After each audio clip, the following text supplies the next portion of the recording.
Hello friends, welcome back to our channel. आज के इस वीडियो में हम डिस्कस करेंगे ओरिजिन ऑफ साइंस के बारे में विस्तार पूर्वक, जिसको हम हिंदी में विज्ञान शिक्षण की उत्पत्ति या विज्ञान शिक्षण की उद्भव भी बोलते हैं। तो आपको घबराना नहीं, दोनों में से कोई भी रहेगा तो आपको सेम ही आंसर लिखना होता है।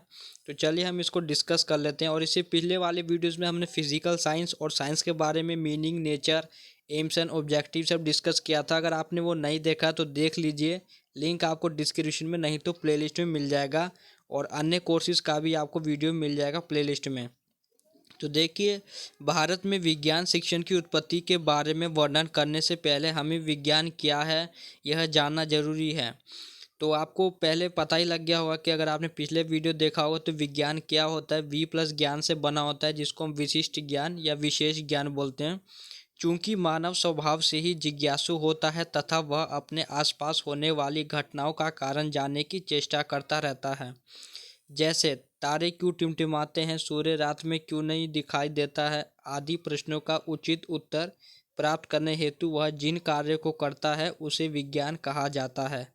अर्थात जब हम प्रकृति में उपस्थित विभिन्न वस्तुओं की प्रकृति और उनके व्यवहार जैसे गुण इत्यादि का अध्ययन क्रमबद्ध तरीके से करते हैं उसे ही विज्ञान कहा जाता है, जिसको हम सिस्टमेटिक रूप में बोलते हैं। Systematic and special knowledge of anything is called science. और उसके बाद है, इस प्रकार विज्ञान हमें स्वयं को और अपने परिवेश को समझने में सहायता करता है, परंतु यह कार्य इतना सरल नहीं है जितना सुनने या पढ़ने में प्रतीत होता है। इस बात को ध्यान में रखते हुए विज्ञान को विषय के रूप में विद्यालयों, महाविद्यालयों आदि में पढ़ाया जाता है।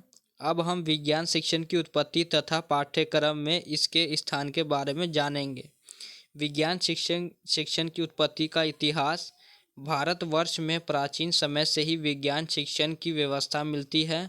नागार्जुन, आर्यभट्ट, सुश्रुत, धन्वंतरि तथा वराहमिहिर क्रमशः रसायन विज्ञान, खगोल विज्ञान, आयुर्वेद, चिकित्सा विज्ञान तथा ज्योतिष विज्ञान के क्षेत्र में अत्यंत प्रसिद्ध वैज्ञानिक हुए। नालंदा विश्वविद्यालय में आयुर्वेद का अध्ययन प्रत्येक छात्र के लिए अनिवार्य रखा गया था। आधुनिक समय में भी जगदीश चंद्र बसु वनस्पति के क्षेत्र में, रामानुज गणित के क्षेत्र में तथा डॉक्टर हरगोविंद खुराना जेनेटिक्स के क्षेत्र में अग्रगण्य वैज्ञानिक हैं। स्वतंत्रता के पूर्व से ही विज्ञान के महत्व को समझते हुए 1944 के एजुकेशन एक्ट के अनुसार विज्ञान संबंधी पाठ्य विषय का महत्व दिया गया।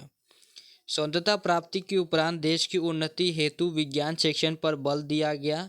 सन 1951 से 53 में मुदालियर कमीशन ने सुझाव दिया कि सामान्य विज्ञान को हाई स्कूल में एक अनिवार्य शिक्षा के रूप में पढ़ाया जाए।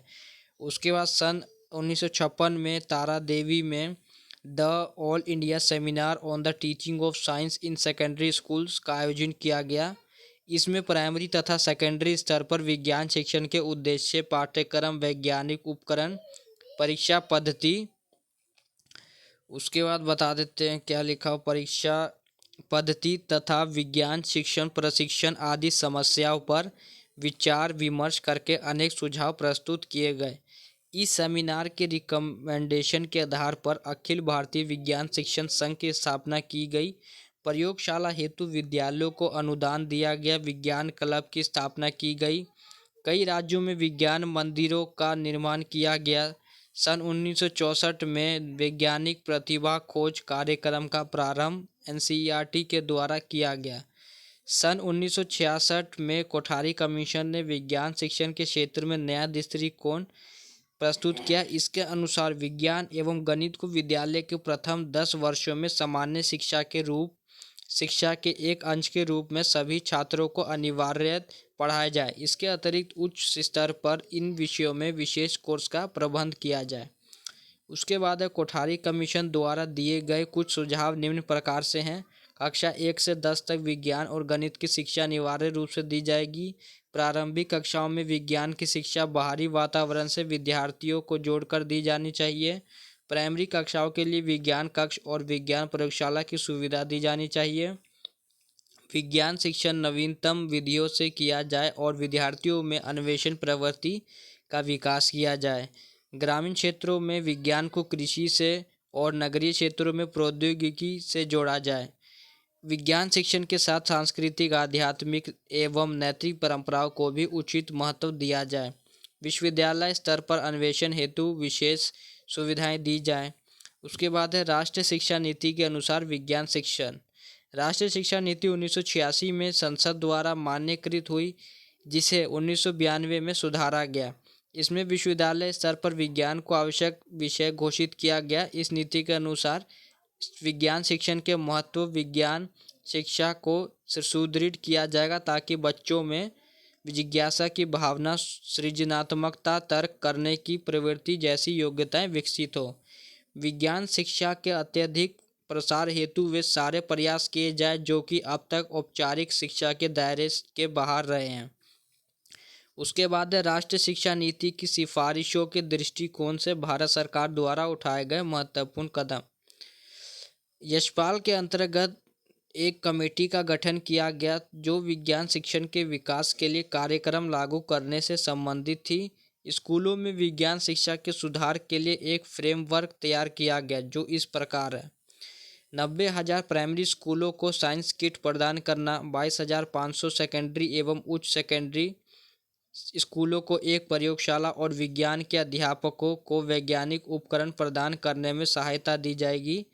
प्रत्येक राज्य में एक स्रोत केंद्र खोलना जो विज्ञान शिक्षकों की सहायता करें। प्रत्येक स्कूल में कुल उपकरणों की कीमत ₹75,000 लगाई गई है। एनसीईआरटी द्वारा विज्ञान शिक्षण के क्षेत्र में एनसीईआरटी द्वारा हाई प्राइमरी लेवल के लिए एक वैज्ञानिक किट बनाया गया जिसकी कीमत ₹1,200 है। एनसीईआरटी ने राज्यों को पुस्तकें इंग्लिश एवं क्षेत्रीय भाषा में के रूप में रेखा सहित भेजा है। इसमें विशिष्टीकरण के साथ उपकरणों की एक सूची तैयार की है। राष्ट्रीय पाठ्यचर्या रूपरेखा 2005। विज्ञान शिक्षण बाल केंद्रित होना चाहिए। विज्ञान पढ़ाने की भाषा, विषय वस्तु एवं प्रक्रिया बच्चों की आयु और स्तर के अनुकूल होनी चाहिए। प्रयोगों, प्रदर्शनी, रचनात्मकता इत्यादि से शिक्षण जुड़ा होना चाहिए जिससे बच्चों की समझ विकसित हो। उसके बाद है राष्ट्रीय शिक्षा नीति 2020 एनईपी, जिसको हम नेशनल एजुकेशन पॉलिसी बोलते हैं। एनईपी में मूल्य आधारित शिक्षा को बढ़ावा देने और वैज्ञानिक स्वभाव के विकास पर ध्यान केंद्रित किया गया है। विज्ञान के छात्रों को सूची के अनुसार कला या संगीत विषयों के चयन की वैधता दी गई है। उसके बाद पूरा आर्टिकल से निष्कर्ष क्या निकलता है। इस प्रकार हम विज्ञान शिक्षण की उत्पत्ति के बारे में जानकर इस निष्कर्ष पर पहुंचते हैं कि भारत में यह बहुत पौराणिक है और सदियों से लोग आयुर्वेद, चिकित्सा, ज्योतिष आदि विषयों के रूप में विज्ञान शिक्षण को महत्व देते आ रहे हैं और इसका दिन प्रतिदिन विस्तार होता जा रहा है।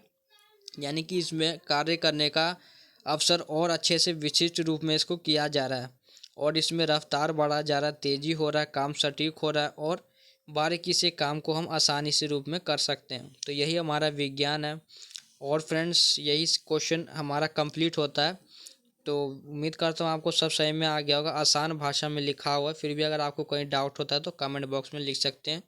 तो वीडियो को लाइक, चैनल को सब्सक्राइब करना। Thanks for watching this video.